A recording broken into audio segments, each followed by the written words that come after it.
Hello everyone, I am Neeraj Gautam and आज हम लोग सेक्शंस ऑफ सॉलिड्स पर एक प्रॉब्लम सॉल्व करने वाले हैं। तो सबसे पहले अपने प्रॉब्लम को रीड करते हैं और उसका गिवन डेटा नोट करते हैं।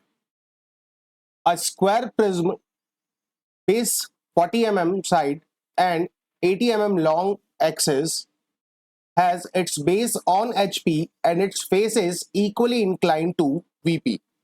सबसे पहले गिवन क्या है हमें? Given that is square prism है हमारे पास, स्क्वायर प्रिज्म जिसका बेस साइड कितना है, बेस की जो एज लेंथ है वो है 40 mm एंड जो एक्सेस की लेंथ है that is the height of prism जो है वो कितना है, 80 mm। It is resting on HP on it's base, so basically base is on HP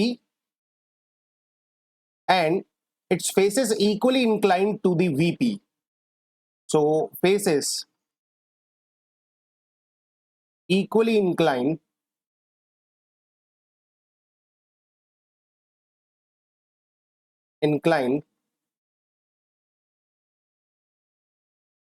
to VP.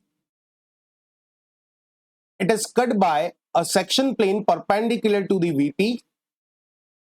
Sectioning plane का डाटा है हमारे पास। सेक्शन प्लेन कैसा है? Section plane that is it is perpendicular to VP and 60 degree inclined to the HP, 60 degree inclined to HP। ये तो section plane का orientation हो गया। And passing through a point on the axis 55 mm above the HP, so it passes through point on axis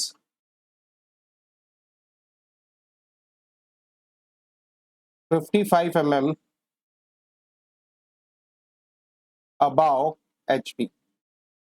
तो ये given data हम लोगों ने नोट कर लिया है। ये डेटा बेसिकली हमें गिवन है।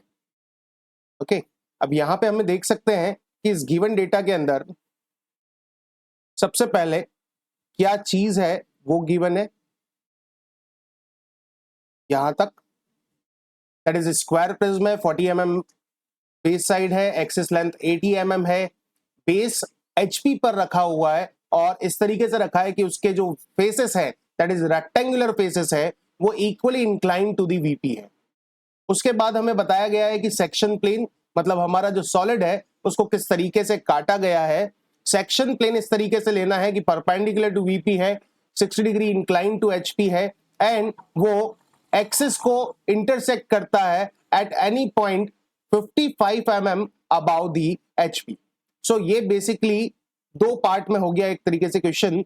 एक तो हमारा वो जिसमें हम सॉलिड को जिस ओरिएंटेशन में रखा गया है वैसे रखेंगे एंड देन उसके बाद उसको कट करेंगे। ओके, सो सेक्शनिंग के क्वेश्चन में हमेशा ध्यान रखेंगे कि सबसे पहले सॉलिड जिस ओरिएंटेशन में रखने का बोला है उस ओरिएंटेशन पे रखेंगे HP और VP के रिस्पेक्ट में, और उसके बाद सेक्शनिंग प्लेन का डेटा रीड करके मुझे दो चीजें समझ में आएगी।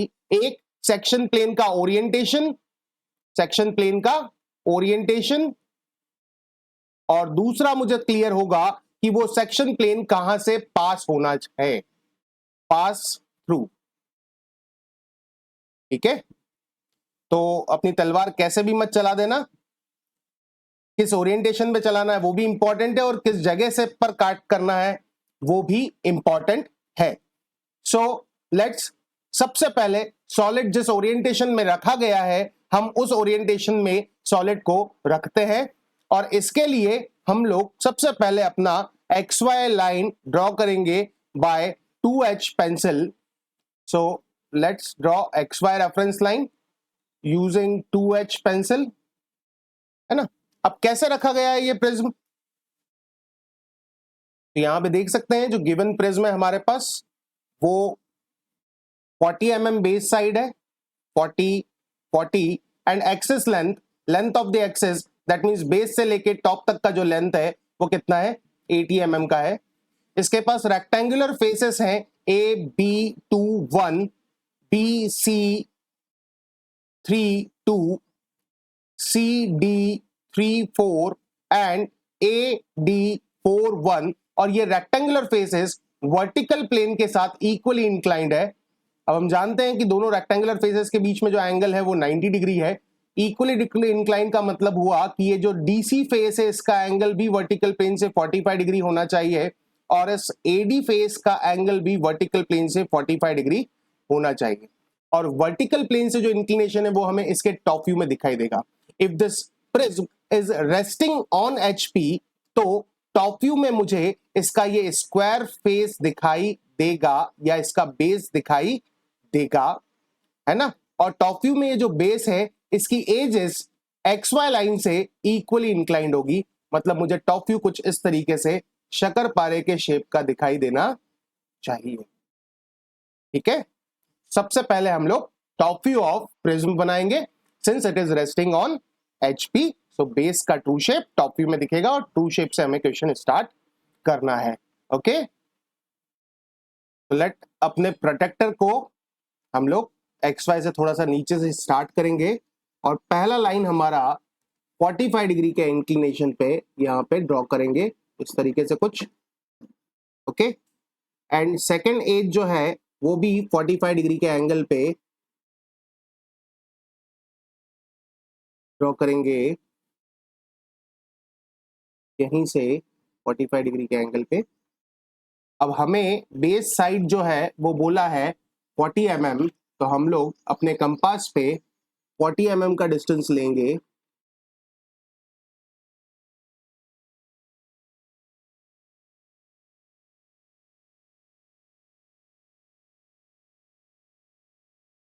फोर्टी mm का एक आर्क लेफ्ट में और 40 mm का एक आर्क राइट में लेंगे, और ये जो पॉइंट ऑफ इंटरसेक्शंस मिले हैं यहाँ से फर्दर 40 mm के डिस्टेंस पे हम लोग आर्क्स कट करेंगे।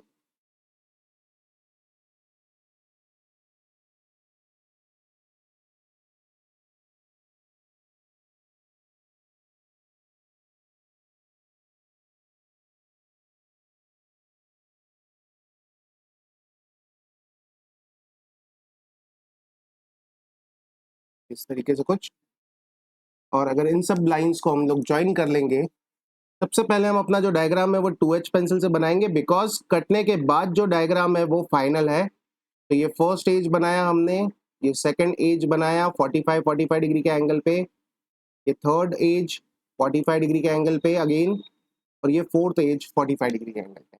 तो इस तरीके से top view of prism start हो गया। और अभी इसकी नेमिंग हम लोग देख सकते हैं, ऊपर वाले टॉप फेस को ABCD नेम किया है, नीचे वाले बॉटम फेस को 1 2 3 4 नेम किया है। तो 8 कॉर्नर्स हैं इसके, गिन के 8 कॉर्नर्स मार्क करेंगे। सो ए के नीचे वाला कॉर्नर 1, बी के नीचे वाला कॉर्नर 2, सी के नीचे वाला कॉर्नर 3, डी के नीचे वाला कॉर्नर 4, और एक्सेस मार्क करने के लिए हम इसके डायगोनल्स का यूज करते हैं। तो दोनों डायगोनल्स जहां इंटरसेक्ट करेंगे मुझे एक्सेस के टॉप वाला पॉइंट और बॉटम वाला पॉइंट दोनों वहीं मिलेगा। सो ये जो पॉइंट है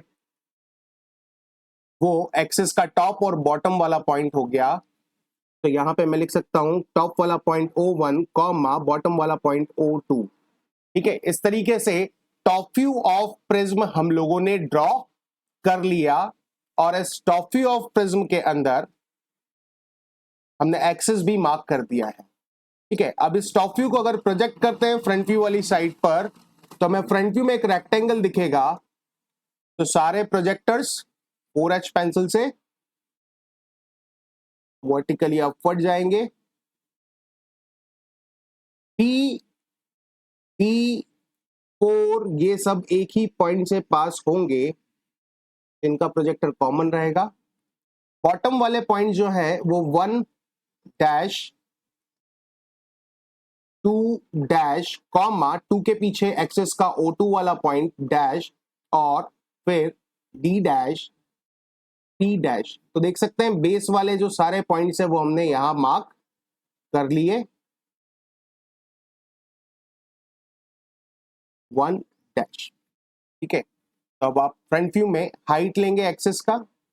एक्सिस का जो हाइट है वो कितना है, 80 mm है। तो यहाँ बेस से हाइट कितना जाएगा, 80 mm हाइट जाएगा।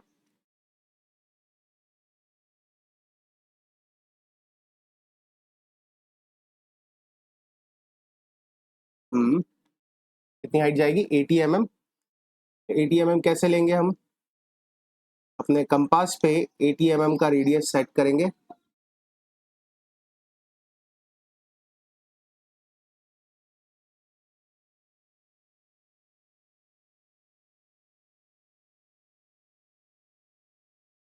या आप सिंपली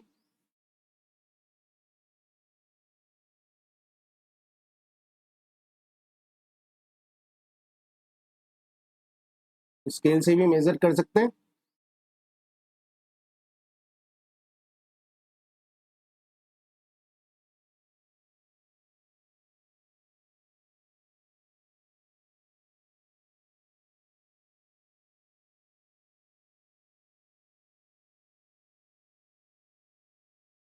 एटीएम का हाइट सेट किया और हमारा प्रिज्म जो है वो अब बन जाएगा।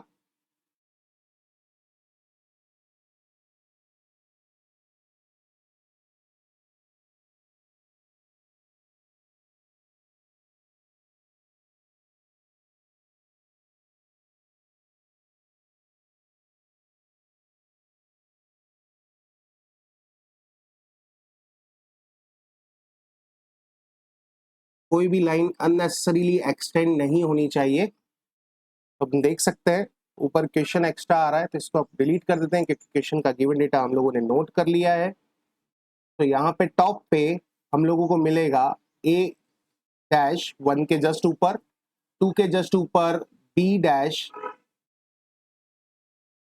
एक्सिस का टॉप वाला पॉइंट O1 डैश, और 4 के जस्ट ऊपर डी डैश, 3 के जस्ट ऊपर जो पॉइंट है उसको नाम दिया हमने सी डैश।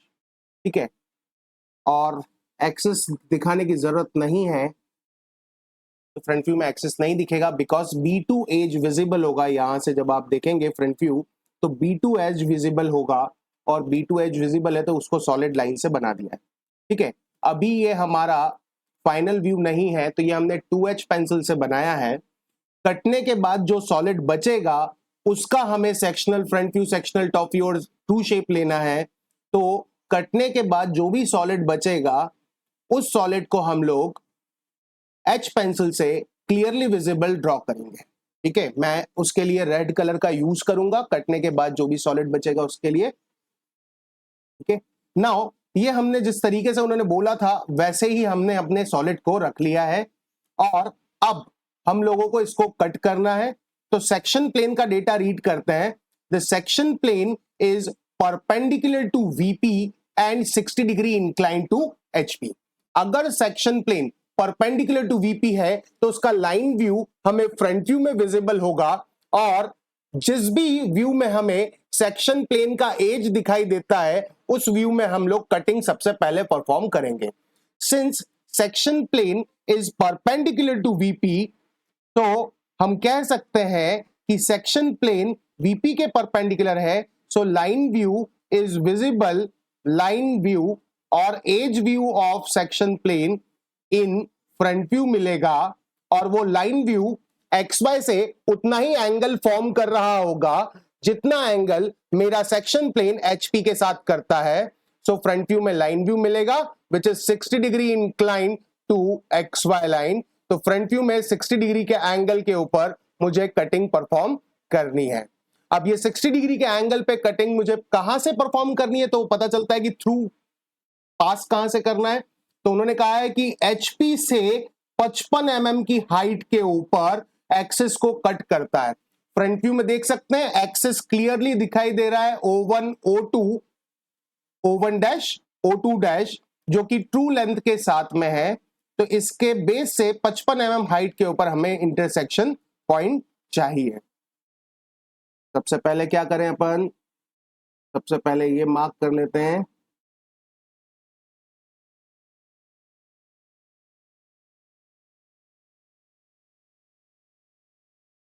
55 mm की हाइट पर हमारा पॉइंट ऑफ इंटरसेक्शन, तो ये यहाँ पे रख लिया, और 55 mm की हाइट पर 4H पेंसिल से हमने हमारा पॉइंट ऑफ इंटरसेक्शन मार्क कर लिया। तो ये है वो पॉइंट ऑफ इंटरसेक्शन जहाँ से हमें अपने सेक्शन प्लेन को इंटरसेक्ट करवाना है। कितने पॉइंट पर? यहाँ से, ठीक है। ये राइट पॉइंट दिखाई दे रहा है, ये राइट पॉइंट दिखाई दे रहा है यहाँ पे, है ना। यहाँ से अपने सेक्शन प्लेन को पास करवाना है। कितने डिग्री के एंगल पे पास करवाना है? 60 डिग्री के एंगल पे। तो अगेन अपना प्रोटेक्टर लेते हैं, इसको एक्स वाई के पैरेलल रख लेते हैं पहले तो। या आप चाहें तो 55 mm की हाइट पर एक लाइन रेफरेंस प्लॉट कर सकते हैं एक्स वाई के पैरेलल, और वहां से 55 डिग्री का एंगल, सॉरी 60 डिग्री का एंगल प्लॉट कर सकते हैं। कितने डिग्री का एंगल है?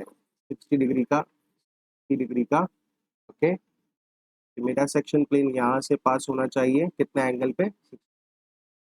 गुलाबी गुलाबी सेक्शन प्लेन, पिंक पिंक। उसको थोड़ा सा बड़ा करेंगे, मैं बड़ा करूंगा, आप तो मतलब थ्रू लाइन प्लॉट कर लेंगे, ठीक है। सेक्शन प्लेन जो होता है वो चेन लाइन से बनाया जाता है विथ थिक एंड्स, तो मैं भी चेन लाइन से बना लूंगा विथ थिक एंड्स।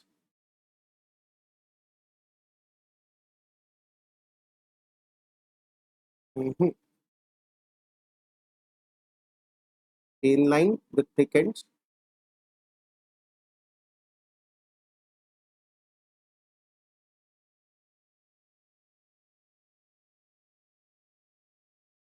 ठीक है, लाइन थिकनेस चेंज नहीं हो रही है, आप एच पेंसिल से सेक्शन प्लेन की लाइन बनाना, उसके एंड्स जो है वो थिक कर देना, ठीक है। नाउ अब हम लोग मार्क करेंगे पॉइंट ऑफ इंटरसेक्शन। फाइनली हमारा सेक्शन प्लेन बन गया, और ये सेक्शन प्लेन का जो भी इंक्लिनेशन है वो 60 डिग्री है, ठीक है। ये इंक्लिनेशन रिप्रेजेंट करने के लिए हम लोग अगेन एक लाइन प्लॉट कर लेते हैं, और इंक्लिनेशन रखने के लिए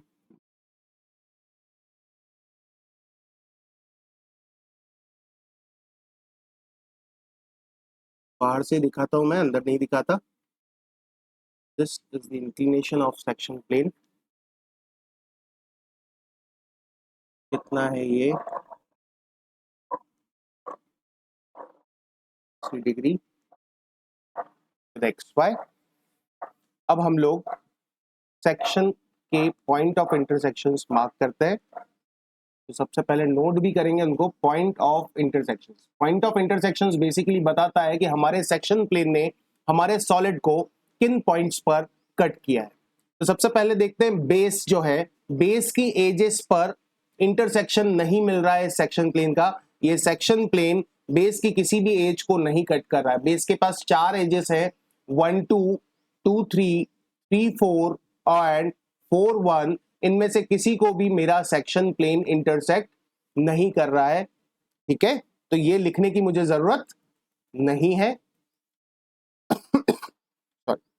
उसके बाद एज ऑफ फेस की बात करें तो A1 एज ऑफ फेस को, लेट मेरा सेक्शन प्लेन किसी पॉइंट पे इंटरसेक्ट कर रहा है, और वो पॉइंट को हम लोग यहाँ पे ब्लू कलर से मार्क करते हैं। दिस पॉइंट इज M, तो M का front view M dash.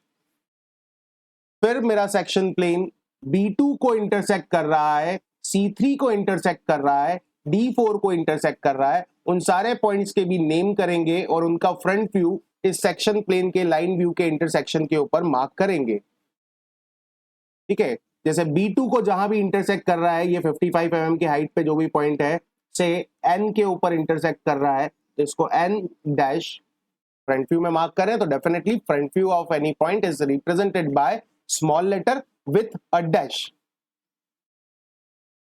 Then C3 को इंटरसेक्शन नहीं मिल रहा है, C3 को कोई इंटरसेक्शन नहीं है, कोई इंटरसेक्शन नहीं है, इसको लिखने की जरूरत नहीं है। D4 N के जस्ट पीछे एक पॉइंट है, से N कॉमा N O छोड़ देते हैं, P ले लेते हैं, P। तो D4 को सेक्शन प्लेन इंटरसेक्ट कर रहा है से P के ऊपर, तो P का फ्रंट व्यू P डैश। इसके बाद हम लोग देख सकते हैं टॉप के ऊपर, टॉप में AB साइड को इंटरसेक्ट नहीं कर रहा है, तो AB के ऊपर कोई इंटरसेक्शन नहीं है। BC के ऊपर इंटरसेक्शन पॉइंट है, BC को इंटरसेक्ट कर रहा है, कहां इंटरसेक्ट कर रहा है, BC के ऊपर इंटरसेक्शन पॉइंट है, कहां इंटरसेक्ट कर रहा है, MNOPQ से Q के ऊपर इंटरसेक्ट कर रहा है, Q डैश, यहां पे नोट कर लेते हैं Q डैश।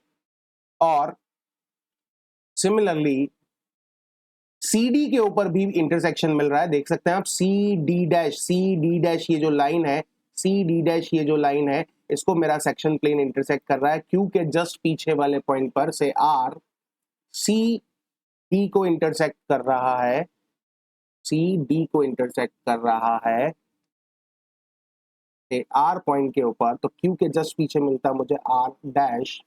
और DA, ये टॉप की जो साइड है DA, इसे कहीं भी इंटरसेक्शन नहीं कर रहा है। तो फाइनली मेरा सेक्शन प्लेन वर्टिकल एजेस को या एज ऑफ फेसेस को या वो एजेस जो कि एक्सिस के पैरेलल है A1, B2 और D4, इनको 3 पॉइंट्स पे इंटरसेक्ट करता है, जिनको नाम दिया है मैंने M, N और P।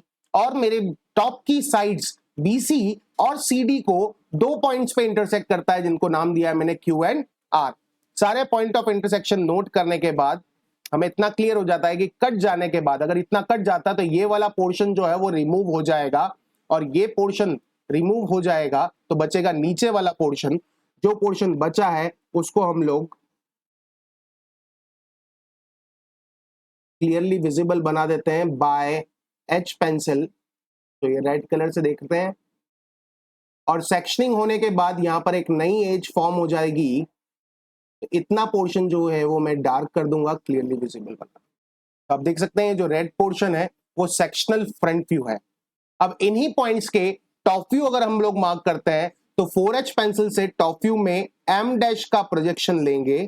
ठीक है, हमें पता है एक ही पॉइंट का फ्रंट व्यू और top view same vertical projector पे लाई करता है, तो M डैश का टॉप व्यू M डैश के प्रोजेक्टर पे लाई करेगा, और M डैश का प्रोजेक्टर, ठीक है, इस प्रोजेक्टर के ऊपर इस M का टॉप व्यू भी लाई करेगा, और M का टॉप व्यू A1 के टॉप व्यू पे होना चाहिए, because M point is present on side A1। So M का फ्रंट व्यू और M का टॉप व्यू दोनों ही A1 के front view A dash M1 dash पे, सॉरी A डैश 1 डैश पर होना चाहिए। तो देख सकते हैं M का जो फ्रंट व्यू है वो M dash A dash M1 dash पर प्रेजेंट है, और M पॉइंट का टॉप व्यू A1 के टॉप व्यू पर होना चाहिए। तो M पॉइंट का टॉप व्यू A1 का टॉप व्यू अब एक पॉइंट दिखाई दे रहा है, तो डेफिनेटली इसी पॉइंट के ऊपर M का टॉप व्यू भी होना चाहिए।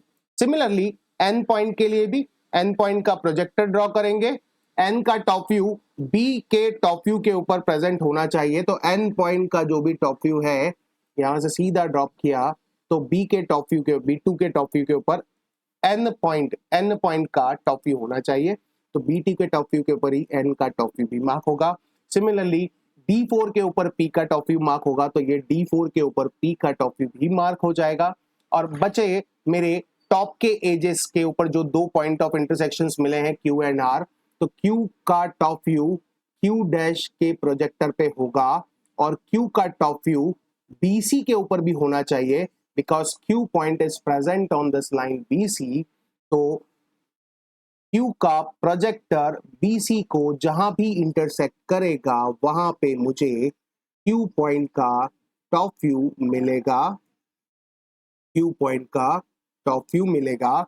सिमिलरली R पॉइंट का टॉप व्यू R डैश के प्रोजेक्टर पे लाई करना चाहिए, as well as since R is present on the line CD, तो आर पॉइंट का टॉप व्यू सी डी के टॉप व्यू पे भी होना चाहिए, दोनों के इंटरसेक्शन के ऊपर मुझे आर पॉइंट का टॉप व्यू मिलेगा। ठीक है, अब हम लोग देख लेते हैं, यहां पे हमने सारे पॉइंट्स के टॉप व्यू मार्क कर लिए हैं। अब उनको उसी सीक्वेंस में ज्वाइन कर देते हैं जिस सीक्वेंस में वो इस सॉलिड के ऊपर प्रेजेंट है। से एम से लेकर एन तक क्लियरली विजिबल एच पेंसिल से ज्वाइन करेंगे। मैं यहाँ रेड कलर का यूज कर रहा हूं। एम से लेकर एन तक, एन से लेकर क्यू तक, क्यू से लेकर आर तक, आर से लेकर पी तक और पी से लेकर वापस एम तक।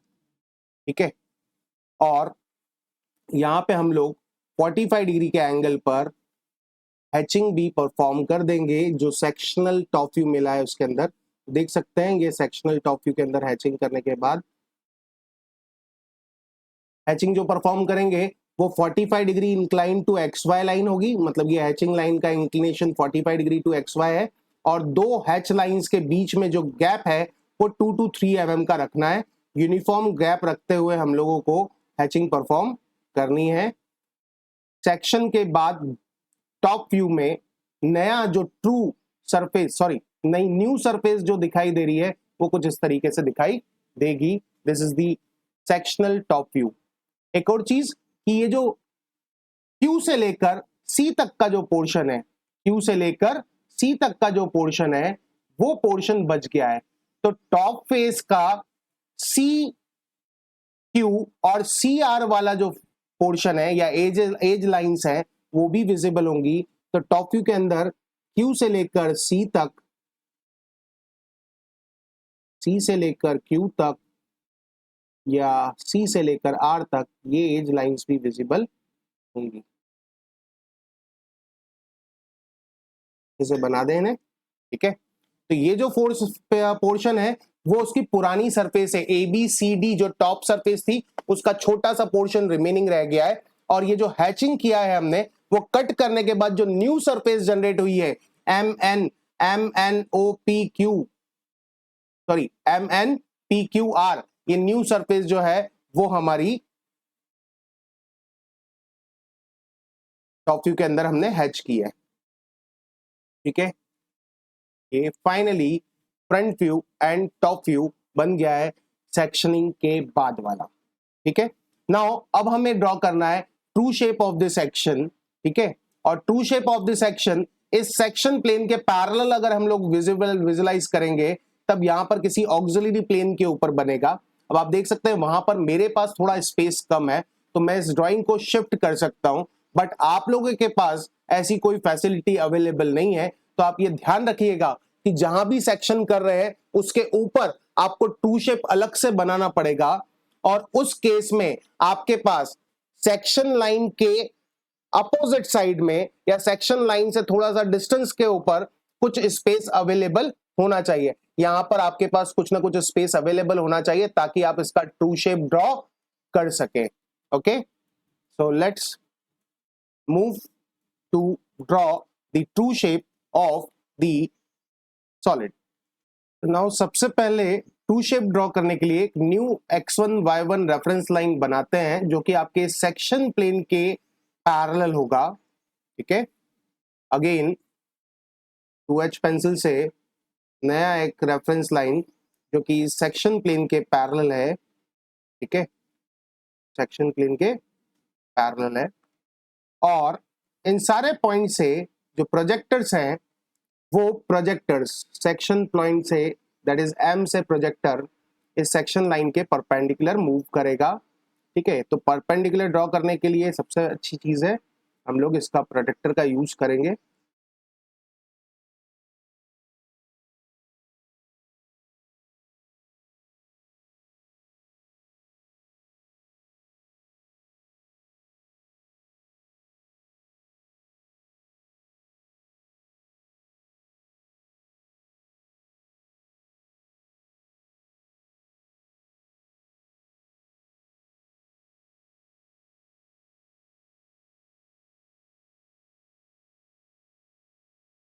प्रोजेक्टर का यूज करेंगे। ठीक है,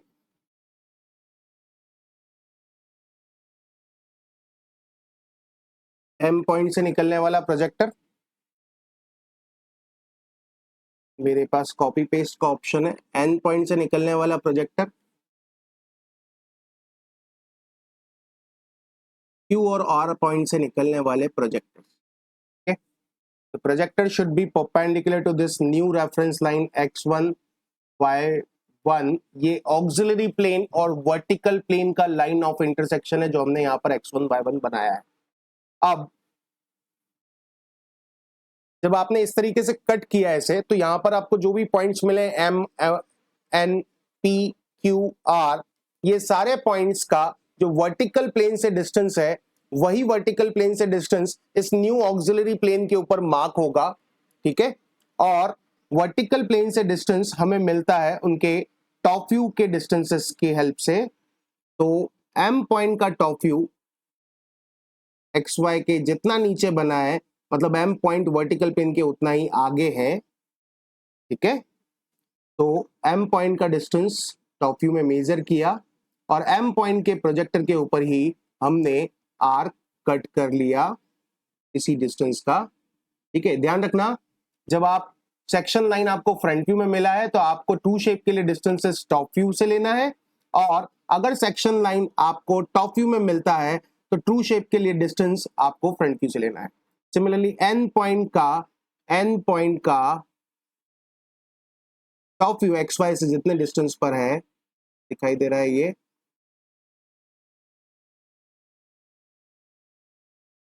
ठीक है, इसका कलर थोड़ी देर के लिए चेंज करते हैं।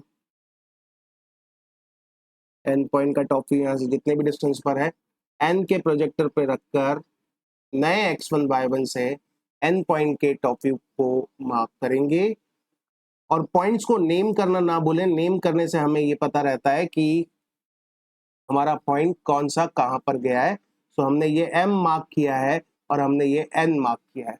सिमिलरली n के बाद में p, तो p डायरेक्टली मार्क नहीं कर सकता हूं बिकॉज मेरा जो कंपास है वो 30 सेंटीमीटर से छोटे डिस्टेंसेस को मेजर नहीं कर सकता, इसलिए मैं P पॉइंट का डिस्टेंस जो है वो मेजर करके मार्क करूंगा। और मुझे यहाँ दिखाई दे रहा है ये है 1.5, तो P पॉइंट के प्रोजेक्टर के ऊपर ये डिस्टेंस में ले लूंगा P का 1.5। P यही है, फिर से एक बार ले लेते हैं, कोई गलती नहीं होनी चाहिए। 1.5,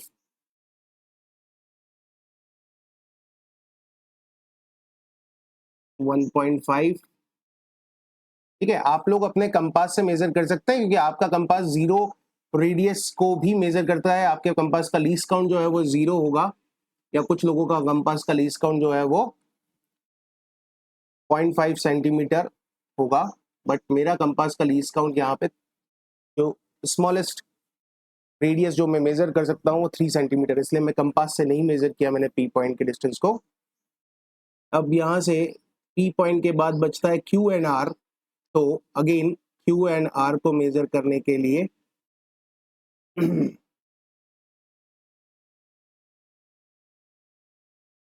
Q का XY से डिस्टेंस टॉप व्यू का, ठीक है, यही डिस्टेंस लेंगे और यहाँ पे Q के प्रोजेक्टर पे रखेंगे। अब देख सकते हैं ये ऊपर जा रहा है, स्क्रीन के बाहर जा रहा है। ठीक है, तो मुझे मेरे ग्राफ को, सॉरी मेरे फिगर को थोड़ा सा शिफ्ट करना पड़ेगा। तो कुछ एडजस्टमेंट के बाद हम लोग अब Q पॉइंट को मार्क कर रहे हैं यहाँ पे। ध्यान रखिएगा मेरे पास एडजस्टमेंट के लिए ऑप्शन है, आप लोगों के पास कोई ऑप्शन अवेलेबल नहीं होगा, इसलिए आप लोग स्पेस का बहुत ध्यान रखें कि इस स्पेस में आपका कंप्लीट हो पाएगा या नहीं हो पाएगा। यहाँ पे Q पॉइंट मार्क कर देता हूं, और similarly last point of intersection जो है वो P है, तो P का XY से जो भी डिस्टेंस है यहाँ पे, वो डिस्टेंस हम लोग फिर से मेजर कर लेते हैं।